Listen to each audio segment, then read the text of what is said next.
시청자 여러분 안녕하십니까? BOA 모닝뉴스 시작합니다. 한국의 윤석열 대통령은 북한과 러시아의 군사협력은 유엔 안전보장이사회 결의안과 국제 제재를 위반하는 불법적이고 정의롭지 못한 행위라면서 국제사회에 강력한 대응을 강조했습니다.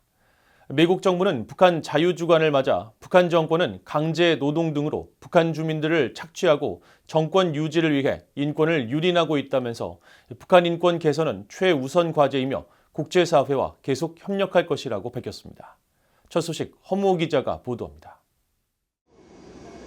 한국의 윤석열 대통령이 미국 뉴욕 유엔 본부에서 19일부터 시작하는 유엔 총회에 참석하기에 앞서 가진 AP통신과 서면 인터뷰를 통해 북한과 러시아의 군사협력과 북한의 핵공격 가능성에 대한 분명한 입장을 거듭 밝혔습니다. AP 보도와 한국 대통령실에 따르면 윤 대통령은 북한과 러시아의 무기 거래 등 군사협력에 대해 국제사회는 북한과 러시아의 행동에 대응하기 위해 더욱 공고하게 결속할 것이라고 밝혔습니다. 이어 북한의 어떠한 핵공격도 한국과 미국의 즉각적이고 압도적이며 결정적인 대응에 직면하게 될 것이고 이것은 북한 정권의 종말로 귀결될 것임을 한국과 미국은 재확인했다고 강조했습니다. 이어 앞으로 한국과 미국의 확장 억제는 양국이 함께 협의해 결정하고 행동하는 일체형 확장 억제 체제로 발전할 것이라며 북한의 어떠한 핵미사일 위협도 억제하고 대응할 수 있는 능력을 구현해 나갈 것이라고 말했습니다. 또 미국과 한국, 일본의 안보 협력 강화로 한중 관계가 훼손되는 것 아니냐는 시각에 대해서는 한미일 협력은 특정국을 배제하거나 배타적인 그룹을 추구하지 않는다고 설명했습니다. 지난해 11월 시진핑 중국 국가주석, 이번 달 리창 중국 총리와 면담에서 중국도 한중 관계를 중시하고 있음을 알 수 있었다면서 리창 총리와 기시다 후미오 일본 총리가 서울에서 한일 중 정상회의 개최를 지지했다고 전했습니다. 이어 한미일 3국은 한반도와 영내 글로벌 현안 해결을 위해서는 중국의 책임있고 건설적인 역할이 중요하다는 인식을 공유하고 있다고 밝혔습니다. 이런 가운데 미국 국무부는 제20회 북한 자유주간을 맞아 북한 인권 개선을 위한 행동을 국제사회에 다시 촉구했습니다. 국무부의 매튜 밀러 대변인은 17일 성명을 통해 북한 자유주간을 맞아 우리는 학대에 시달리고 스스로 변호할 수 없는 수백만 북한 주민을 대신해 계속 목소리를 내는 탈북민과 인권단체의 용기를 인지하고 있다고 밝혔습니다. 이어 북한은 학생 동원과 강제 노동 등을 통해 자국민을 계속 착취하고 있고 불법 대량 살상 무기와 탄도미사일 프로그램을 증강하기 위해 주민들에게 지원될 자원을 전용하고 있다고 비판했습니다. 또 중국에 억류돼 북한으로 송환될 위험에 처한 약 2,000명을 포함해 강제 송환된 북한 주민들은 일반적으로 고문과 자의적 구금, 강제 낙태, 다른 성 관련 범죄, 직결 처형의 대상이 된다고 지적했습니다.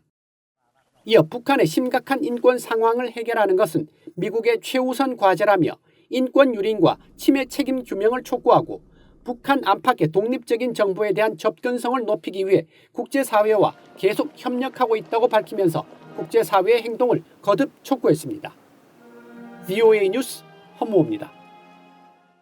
미국과 한국이 북한의 핵과 미사일 위협을 반영해 올해 안에 맞춤형 억제 전략 TDS를 개정하기로 하고 북한이 핵을 사용한다면 김정은 정권의 종말을 초래할 것이라고 경고했습니다.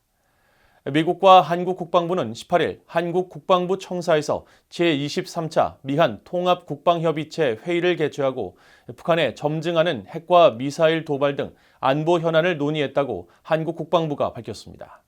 미국과 한국이 공동 발표한 보도문에 따르면 양국은 북한이 핵을 사용할 경우 군사적으로 어떻게 대응할지 시나리오를 반영해 연내 북한의 핵과 대량 살상 무기 WMD 위협을 억제하기 위한 미한 국방장관 간 전략 문서와 미한 맞춤형 억제 전략 TDS를 개정하기로 했으며 이 과정에 진전이 있었다고 평가했습니다.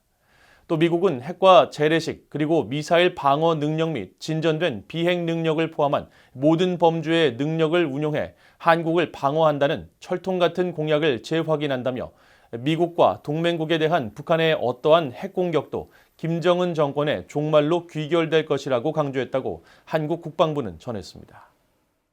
미국 국무부 정보조사국의 브렛 홈그렌 차관보가 한국을 방문해 한국 측 고위 당국자들과 북러 정상회담 등 한반도 동향에 대한 평가를 공유했습니다.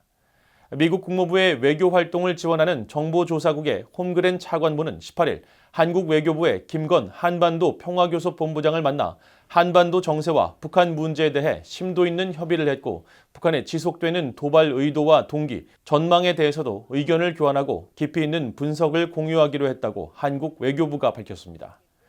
한국 외교부에 따르면 홈그랜 차관보는 최근 북러 정상회담과 군사협력 등 동향에 대해 미국 측의 평가를 공유했으며 김 본부장은 북한의 내부 정치와 경제뿐만 아니라 지역 정세 등 다양한 측면에 대한 심도 있는 분석이 양국 외교당국 간 대북 정책 공조의 기초라고 밝혔습니다.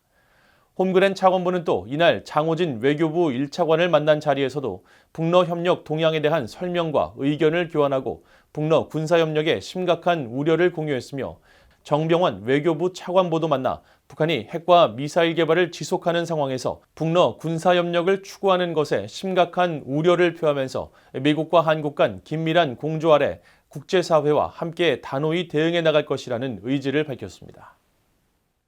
한국 외교부는 러시아가 김정은 북한 국무위원장이 방문했을 때 드론을 선물한 것은 유엔 안보리 제재 위반일 가능성이 높다고 경고했습니다. 한국 외교부 당국자는 18일 대북 드론 지원의 경우 북한과의 모든 무기 거래, 북한에 대한 모든 산업용 기계류 및 운송수단 등 금수품의 직간접적 제공을 금지하는 안보리 대북 제재 결의 위반을 구성할 가능성이 높다고 밝혔다고 동아일보와 연합뉴스 등 한국 언론들이 보도했습니다. 또 이 당국자는 모든 유엔 회원국은 안보리 대북 제재 결의를 철저히 준수해야 할 의무가 있다고 강조하면서 한국 정부는 안보리 결의를 노골적으로 위반하며 안보를 중대하게 위협하는 행위에 대해 엄중히 경고하고 미국 등 우방국들과 관련 공조를 강화하면서 대응 조치를 취할 것이라고 밝혔다고 전했습니다. 앞서 러시아의 타스통신은 올레그 코제미아코 연해주 주지사가 지난 17일 김 위원장에게 연해주에서 생산한 방탄복과 자폭 드론 5대, 수직 이륙 기능을 갖춘 정찰용 드론 1대 등을 선물했다고 보도했습니다. 한편 김 위원장을 따라 전투기 공장을 방문한 김 위원장의 여동생 김여정 북한 노동당 부부장이 고가의 외국 유명 브랜드 가방을 갖고 있는 것으로 포착됐습니다. 김여정 노동당 부부장은 지난 15일 러시아 하바롭스크주의 유린 가가린 전투기 공장을 방문할 당시 들고 있던 가방이 프랑스 고가 제품 브랜드 크리스찬 디올 제품으로 추정됐으며 이 가방은 공식 온라인몰에서 한국 돈으로 960만 원, 미화 약 7,200달러에 판매 중인 것으로 파악돼 극심한 경제난 속에서도 사치품을 수입해 사용하는 것으로 파악됐습니다. 영국 의회는 인간의 생명과 존엄을 중시하기 때문에 북한 지도자나 핵무기보다 북한 주민들의 인권에 관심이 많다고 영국 의회 내 북한 문제에 관한 초당파 의원 모임의 티머시조 사무국장이 밝혔습니다.